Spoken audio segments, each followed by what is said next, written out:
શું તમે પણ ક્યારે ઘરે માર્કેટ જેવો કણીદાર અને મોઢામાં મૂકતા ઓગળી જાય તેવો લીલા નારિયેળનો હલવો બનાવ્યો છે?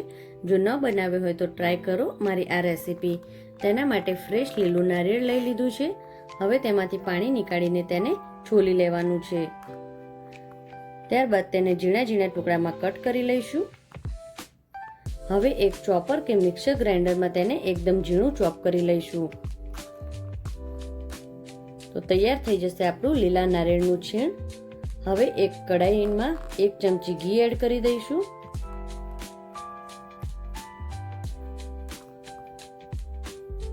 નારિયેળનું છીણ એડ કરી લઈશું. હવે તેને કન્ટિન્યુઅસલી હલાવીને શેકી લેવાનું છે, નહીતર છીણ આપણું નીચેથી દાજી જશે. હવે તેમાં ગોલ્ડન કલર આવી જાય ત્યારે તેમાં 400 ગ્રામ જેટલું દૂધ એડ કરી દઈશું. હાઈ ફ્લેમ પર બધું દૂધ બળી જાય ત્યાં સુધી હલાવતા રહીશું.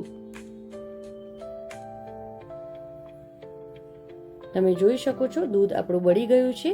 હવે તેમાં સુગર એડ કરી લઈશું.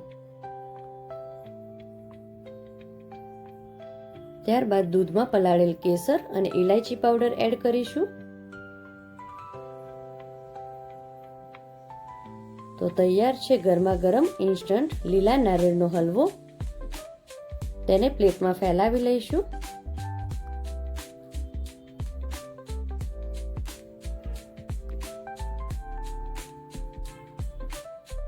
તેને પિસ્તાથી ગાર્નિશ કરી લઈશું.